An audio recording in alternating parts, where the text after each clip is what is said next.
સુપ્રભાતમ ધોરણ 11ના વિદ્યાર્થી મિત્રો, આજે આપણે જે પાઠ્યપુસ્તકમાં વિચાર વિસ્તારની 7 પંક્તિ આપેલી છે એ 7 પંક્તિનો ગદ્યાર્થ તમને સમજાવું છું અને વિચાર વિસ્તાર કઈ રીતે લખવો એની વિસ્તૃત માહિતી આપું છું.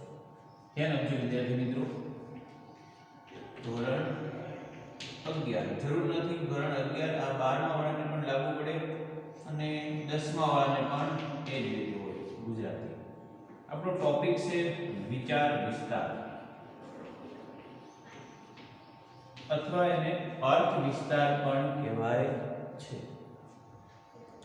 હવે પહેલા આપણે ધાર્યું કે ક્રમ છે, એમાં એક આપણે પંક્તિ લખીએ.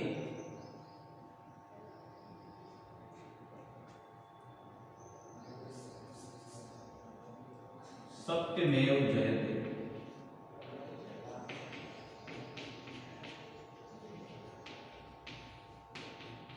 આ એક પંક્તિ છે, જરૂર નથી સંસ્કૃતમાં જોઈ, ગુજરાતીમાં પણ લખેલી હોય એનો અર્થ આપણને આવડવો જોઈએ. હવે આ તમારું પેજ છે, પરીક્ષામાં આ રીતે લખજો. પછી લખવાનો અર્થ. સત્યનો જય થાય, સત્યનો જ વિજય થાય. હવે લખવાનો અર્થ વિસ્તાર અને આમ થોડું હાઇલાઇટ કરી દો. અર્થ વિસ્તાર. હવે આ અર્થ વિસ્તાર લખ્યા પછી એમાં પ્રસ્તાવના આવે, પણ પ્રસ્તાવના એવો શબ્દ લખવાનો નથી. અડધી લીટીથી આપણે ગુજરાતીના નિયમ પ્રમાણે જગ્યા છોડીને ગુજરાતી સાહિત્યમાં ગાગરમાં સાગર ભરી દે તેવી, ગાગરમાં સાગર ભરી દે તેવી અનેક સુક્તિ અને સુવિચાર જોવા મળે છે.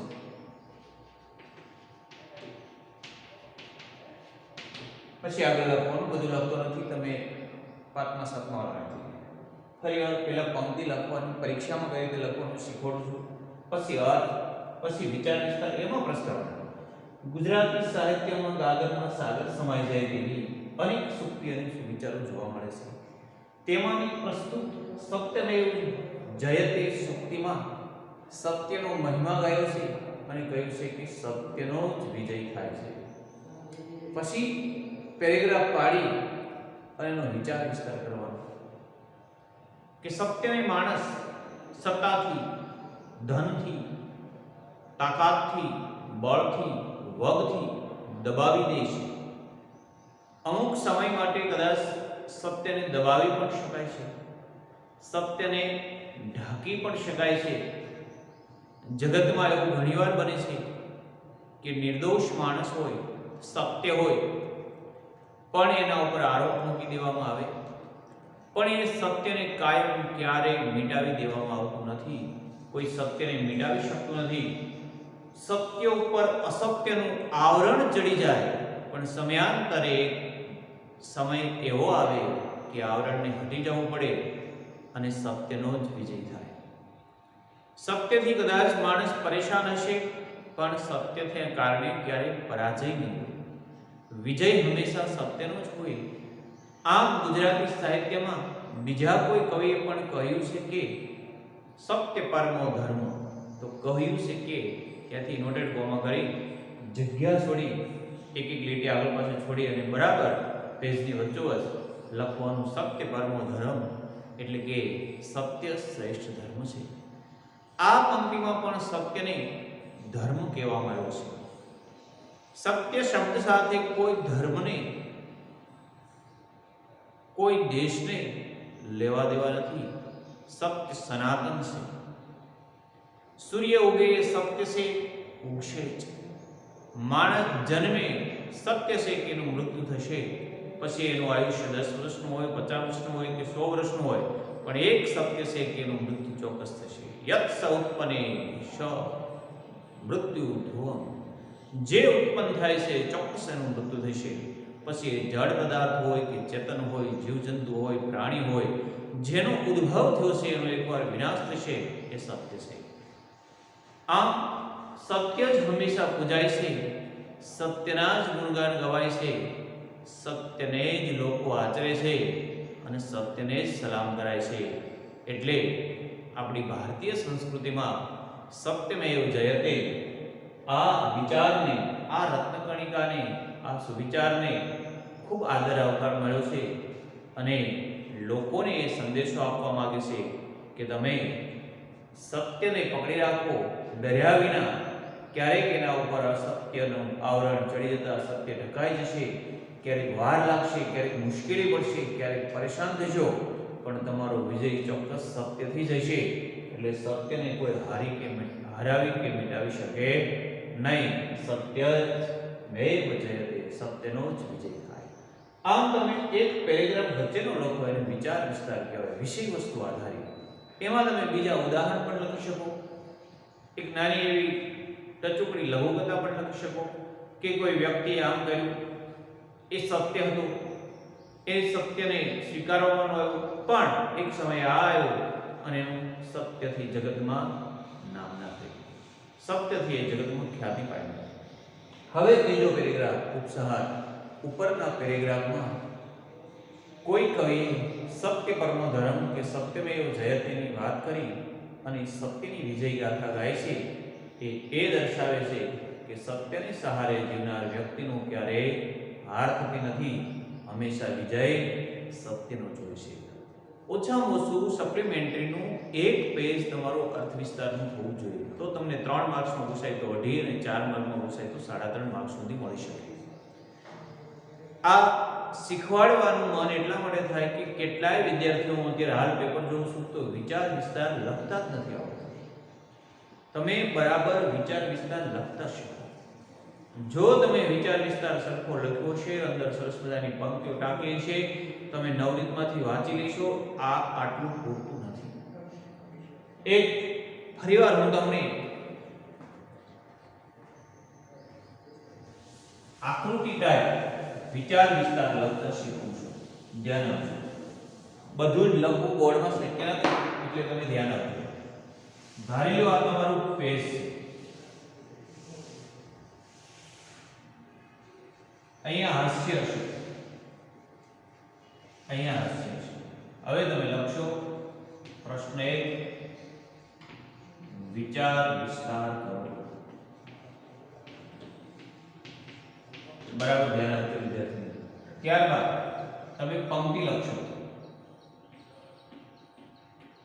સત્યમેવ જયતે.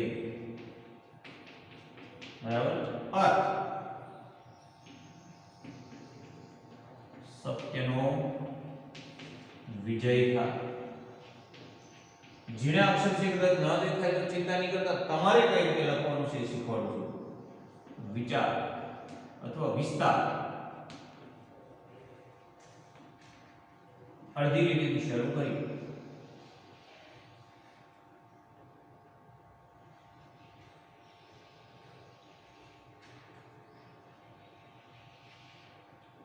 આટલી તમે પ્રસ્તાવના લખશો. ત્યારબાદ અહીંથી વિષય વસ્તુ શરૂ થશે.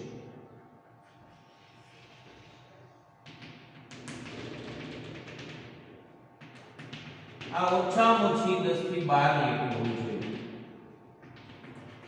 આ જે વચ્ચેનો પેરેગ્રાફ છે એમાં તમે સત્યને મળતી બીજી પંક્તિઓ મૂકી શકો અને છેલ્લે 2 લીટીનો ઉપસંહાર.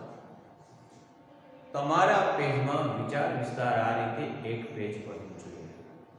હવે હું માનું છું કે દરેક વિદ્યાર્થીઓને વિચાર વિસ્તાર કઈ રીતે લખાય એની એક સામાન્ય માહિતી હોવી જોઈએ. આવું દરેક ધોરણમાં જ્યારે તક મળ્યો ત્યારે વિદ્યાર્થીઓને શીખવવામાં આવ્યું છે. છતાં પણ આપણે અભ્યાસક્રમ પૂરો થઈ ગયો એટલે ફરીવાર તમારા માર્ક્સ કપાય નહીં એ હેતુથી કહું છું. હવે તમારા પાઠ્યપુસ્તકમાં ધોરણ 11 ના વિદ્યાર્થી મિત્રો 133 ના પેજ નંબર ઉપર 7 જે વિચાર વિસ્તાર આપ્યા છે, અર્થ વિસ્તાર આપ્યા છે, એનું માત્ર તમને ગદ્યાર્થ કરી દો એટલે તમારે પ્રેક્ટિસ કરવામાં સરળતા રહે.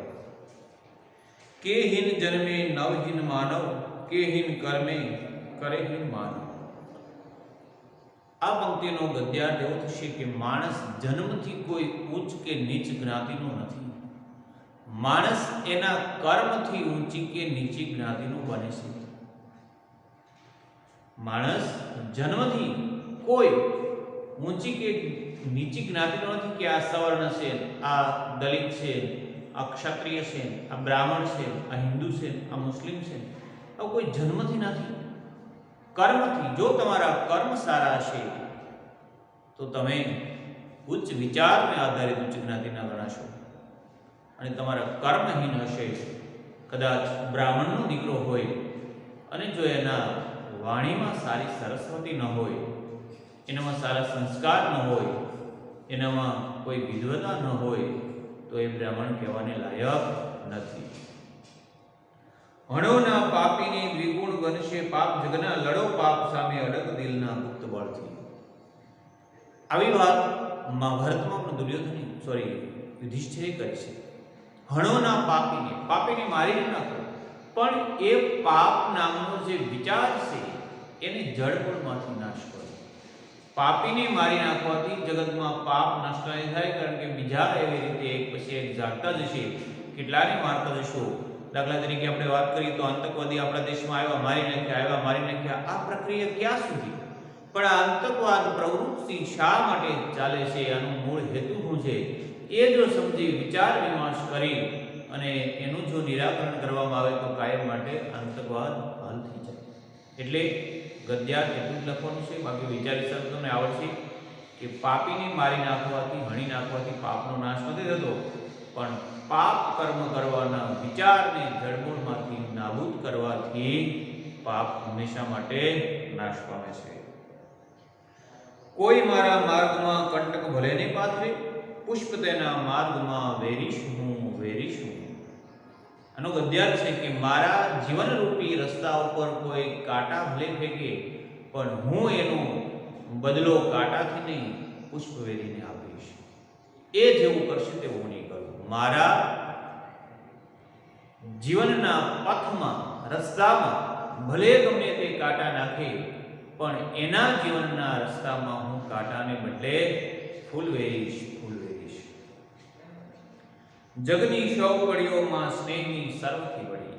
જગતની જે કોઈ પંક્તિઓ, કડીઓ રચાય છે એમાંથી વળી એટલે કે શ્રેષ્ઠ હોય, ઉત્તમ હોય તો એ સ્નેહ પ્રેમની કડી છે.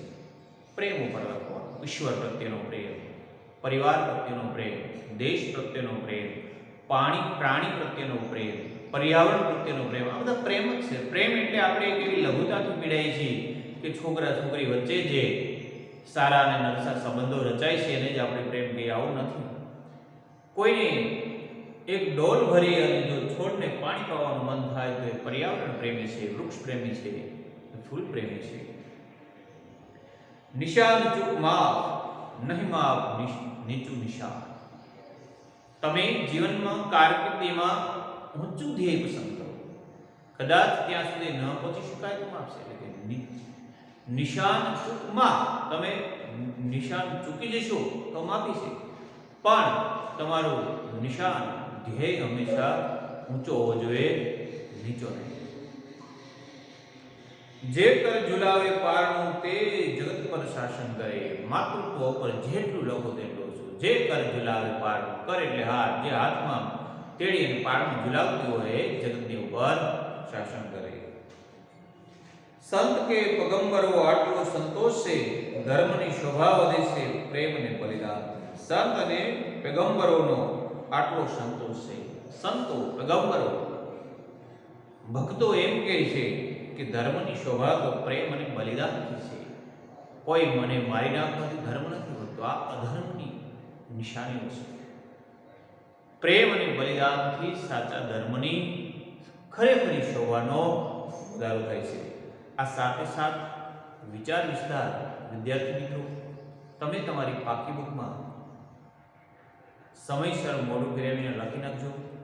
આ વિચાર વિસ્તાર છે એને કોઈ સ્ટાન્ડર્ડ ધોરણ સાથે સંબંધ નથી. એ 11મા ધોરણમાં હોય, 9મા પણ હોય અને 12મા પણ હોય.